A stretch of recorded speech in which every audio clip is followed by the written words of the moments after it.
She's an award-winning documentary photographer and artist. She was commissioned as the Nobel Peace Prize photographer last year, the first Asian to be chosen, and she travels to places like North Korea and Kazakhstan to pursue her very adventurous projects. She recently joined Magnum Photos, an acclaimed international photographic cooperative. You can't apply, you have to be invited to join. Jian is not able to be here, but I'm happy to have her parents with us here tonight.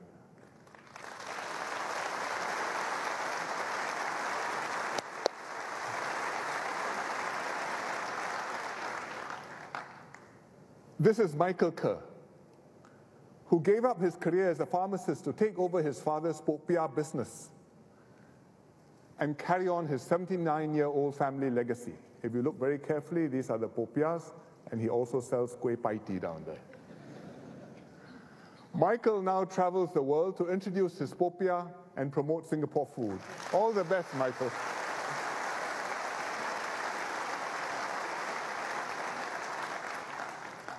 And finally, Wong Kah-chun, a conductor and composer. Kah-chun grew up in a Chinese-speaking family. He discovered Western classical music as a young boy at Jurong Primary School. His math teacher was in charge of the school band and asked him to join it. Through his school band, Kah-chun found his love for music, pursued his music education, and won a scholarship to the NUS Yong Siu To Conservatory of Music. And after that, a National Arts Council scholarship to do his master's in Germany. School band started in 1965. Soon after we became independent, Mr. Lee Kuan Yew made school bands a priority. And this gave many students from modest backgrounds the opportunity to pick up music. In our first National Day parade in 1966, many newly formed school bands marched with pride, wearing their new uniforms. This was before Kah-chun was born. Today, aged 32, Kah-chun is the chief conductor of the Nuremberg Symphony Orchestra in Germany, a prestigious appointment.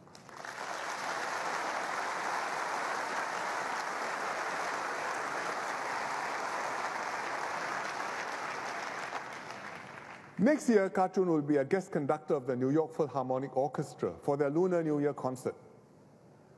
Kah-chun also co-founded Project Infinitude, an initiative to bring music to less privileged and special needs children in Singapore and elsewhere. He's giving back to society so that others can discover music just like he did. Here he is with the kids at Child at Street 11, which is a non-profit organization that runs a preschool in Ang Mo Kio. But when Kah-chun comes back to his HDB flat, comes home to his HDB flat in Jurong West that he grew up in, second floor, still no aircon, sweaty at night. He says, it's still the best because it is home and better than any hotel.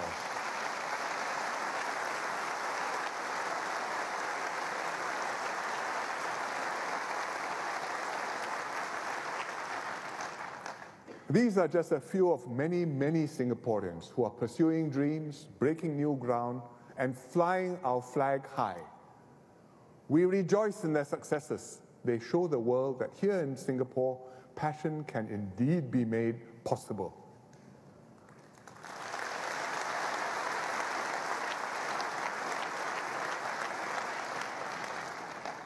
Our forefathers transformed Singapore from mudflats to a metropolis. Thanks to them, today we are in an immensely stronger position. With what we now have, we can achieve so much more together. 100 years from now, Singapore should stand out, not just for its modern skyscrapers and world rankings, but for being a nation of boundless opportunities, a society where every skill and talent is recognized, developed, and celebrated, and where those who have done well contribute back to society and help others to do better. As one of the primary 2 MGS girls put it, Singapore may be a small country, but we have big hearts. Let us live up to that ambition. Let us continue to stand tall, chase rainbows, and work together for many brighter tomorrows.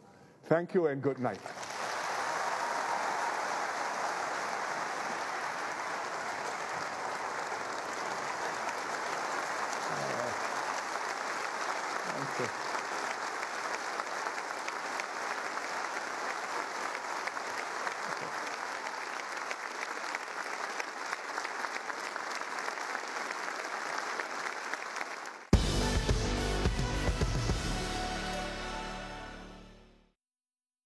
Download the Toggle app now and catch up for free. The National Day Rally speech is a keynote annual address by the Prime Minister.